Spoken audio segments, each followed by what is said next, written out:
പഞ്ചസാരയുടെ തുടർച്ചയായ ഉപയോഗം പല ആരോഗ്യ പ്രശ്നങ്ങൾക്കും കാരണമാകുന്നുണ്ട് എന്ന് ഇന്ന് മിക്കവർക്കും അറിയാം. അതുകൊണ്ട് തന്നെ പലരും പഞ്ചസാരയുടെ ഉപയോഗം കുറയ്ക്കുകയോ അല്ലെങ്കിൽ ഉപേക്ഷിക്കുകയോ ചെയ്യുന്നുണ്ട്.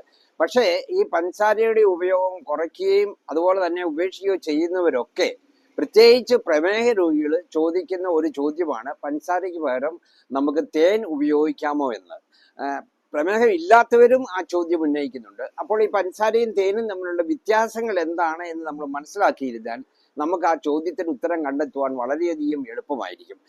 ഈ പഞ്ചസാരയെ സംബന്ധിച്ച് അത് നിങ്ങൾക്ക് എല്ലാവർക്കും അറിയാം, അതൊരു റിഫൈൻഡ് ഷുഗർ ആണ്. കരിമ്പിൽ നിന്നും ഫാക്ടറിയിൽ ഉൽപ്പാദിപ്പിക്കുന്ന ഒന്നാണ്. അതിനകത്ത് ആ പ്ലാന്റിന്റെ പോഷകങ്ങളൊന്നും അതിൽ അടങ്ങിയിട്ടില്ല. പ്ലാന്റിൽ നിന്നും ആ സുക്രോസ് അല്ലെ മധുരം തരുന്ന വസ്തു മാത്രം വേർതിരിച്ചെടുത്താണ് നമുക്ക് പഞ്ചസാരയായിട്ട് നൽകുന്നത്. അപ്പോൾ അതിനകത്ത് മറ്റു പോഷകങ്ങളൊന്നുമില്ല. അതേസമയത്ത് കാലറി അല്ലെ ഊർജം ധാരാളമായിട്ടുണ്ട് താനും.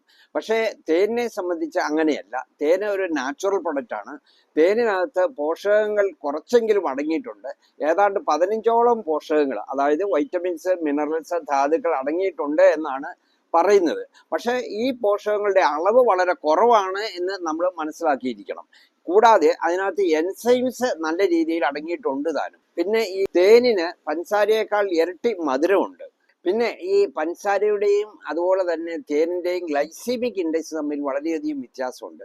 പഞ്ചസാരയുടെ ഗ്ലൈസീമിക് ഇൻഡെക്സ് 80 ആണ്, അത് വളരെ കൂടുതലാണ്. അതേസമയത്ത് തേനിന്റെ ഗ്ലൈസീമിക് ഇൻഡെക്സ് 50 ഉള്ളൂ, അത് വളരെ കുറവാണ്. ഇത് കേൾക്കുമ്പോൾ പ്രമേഹ രോഗികൾക്ക് ഒരു സന്തോഷമായിരിക്കാം. കാരണം ഈ ഗ്ലൈസീമിക് ഇൻഡെക്സ് കുറവുള്ള ഭക്ഷണമാണ് പ്രമേഹ രോഗികൾ കഴിക്കേണ്ടത് എന്നാണ് ഡോക്ടർമാർ പറയാറുള്ളത്. അപ്പോൾ തേനിന്റെ ഗ്ലൈസീമിക് ഇൻഡെക്സ് വളരെ കുറവായതുകൊണ്ട് അത് കഴിക്കാം എന്ന് അവർ പെട്ടെന്ന് ചിന്തിച്ചു പോകാൻ സാധ്യതയുണ്ട്.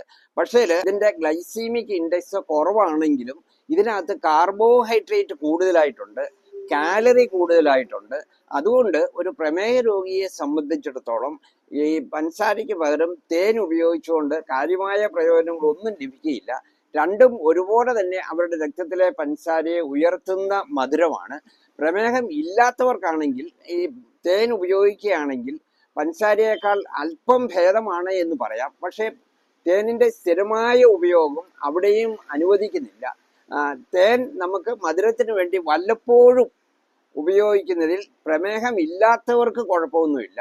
അപ്പോൾ ഈ തേനിന് മറ്റു ചില പ്രത്യേകതകൾ കൂടി ഉണ്ട് എന്ന് അറിഞ്ഞിരിക്കുക. തേന് നമ്മളൊരു മെഡിസിനൽ വാല്യൂ ആയിട്ട് ആയുർവേദത്തിലും മറ്റും ഉപയോഗിക്കുന്നുണ്ട്.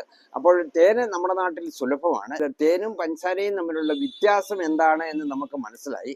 അപ്പോൾ തേന് നമുക്ക് വളരെ മിതമായ രീതിയിൽ പ്രമേഹം ഇല്ലാത്തവർക്ക് മധുരത്തിന് വേണ്ടി ഉപയോഗിക്കുന്നതിൽ വലിയ തെറ്റില്ല. പക്ഷെ വലിയൊരു അഡ്വാൻറ്റേജും ഇല്ല.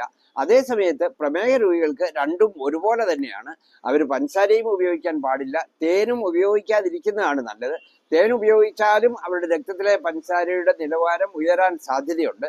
അപ്പോൾ ഈ പഞ്ചസാരയും തേനും തമ്മിലുള്ള വ്യത്യാസം എന്തൊക്കെയാണെന്ന് നിങ്ങൾക്ക് മനസ്സിലായി. ഇത് വളരെ ഉപകാരപ്രദമായ ചില അറിവുകളാണ്. ഇത് നിങ്ങൾ മാക്സിമം ഷെയർ ചെയ്യുക. മറ്റൊരു വീഡിയോയുമായി നമുക്ക് വീണ്ടും കാണാം. നന്ദി.